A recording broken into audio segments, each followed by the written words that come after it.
Greetings, PacTrans researchers. I wanted to make a short video today to better define three terms that the US DOT and therefore the UTC program have begun to use a lot more frequently when they talk about technology transfer, which is something that has become more and more prevalent within our program. Those three terms being outputs, outcomes, and impacts. I wanted to create this video because we've noticed there has been some discrepancy and confusion in the way these three terms are interpreted. And as we use them quite frequently, we thought this would be helpful. So you'll notice over the last several years that our research RFPs have asked you to include in your proposals descriptions of your anticipated outputs, outcomes, and impacts.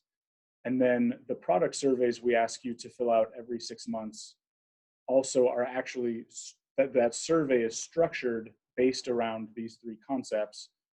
The first page is all questions pertaining to outputs, the second page outcomes, and the third page impacts. So I thought the easiest and clearest way for us to define these three concepts is for me to use an example, some example work. It's actually a series of projects that we've funded by a research group that is studying hazardous rock slope areas. And I will define each term, and then I'll talk about the outputs, outcomes, and impacts that these projects have produced over the years. So the first is outputs. Research outputs are any new or improved process, practice, methodology, technology, software, training aid, or other tangible product resulting from research and development tasks and activities. So from the perspective of this sample work we're using, this group has produced a total of 5 technical reports, 4 journal publications, over 20 conference presentations and publications, new point cloud processing routines, and new methodology to assess rockfall hazards along transportation infrastructure and elsewhere, user-friendly software and analysis tools, over 15 workshops, webinars, and other trainings. And then Oregon State University and the University of Washington have actually begun to integrate some of their research products into the courses they teach. So these would be the outputs from this work that they have reported back to us. Outcomes are the application of outputs, any changes made to the transportation system or its regulatory, legislative, or policy framework resulting from research and development outputs. So if we go back to our sample project, the outcomes that they have reported to us include expanded study by the Oregon Department of Transportation to evaluate seismic rockfall activity risks and development of a seismic rockfall activity index building on PacTrans research. This work has been implemented by Alaska Department of Transportation into their geotechnical asset management group. They have regular collaboration with colleagues at GNS Science in New Zealand for analysis of post-earthquake rockfall activity and impact on transportation infrastructure. And then the PacTrans project partnership between the University of Washington and Oregon State University was the foundation for a major natural hazards focused NSF center called the RAPID facility. And then finally, impacts. Impacts are the effects of an outcome on the transportation system or society in general, such as reduced fatalities, decreased capital or operating costs, community impacts, or environmental benefits.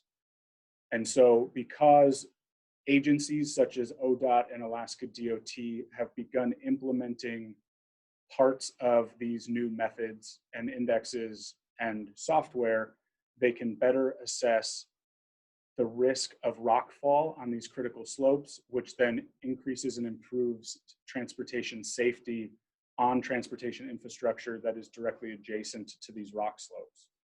I think it's really important at this point to acknowledge the fact that impacts may not happen for a very long time after the original research is done. So you may have completed research several years ago, and then just now you have an agency or industry partner who is talking with you about how to implement that work, which would then become an outcome. And then it may still be a few years after that before it's been fully implemented and you start to see the tangible impacts to the transportation system.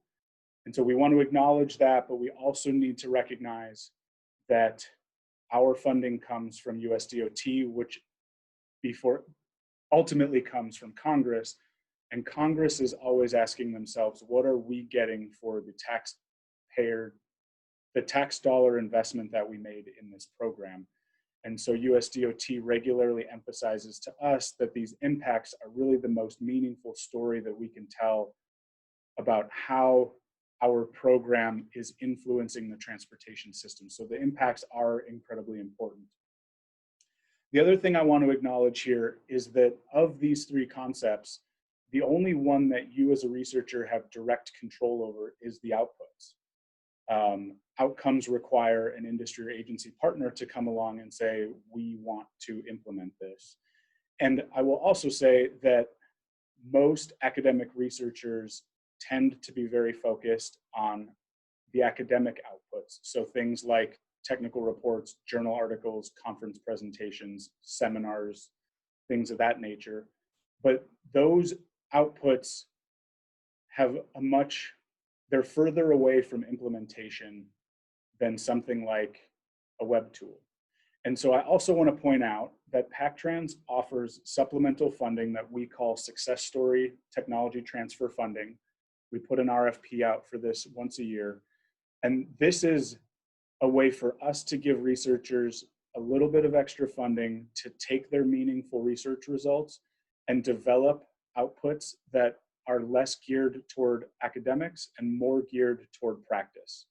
So again, something like a web tool, something like an online platform for a new methodology, or training materials, or the development of a workshop.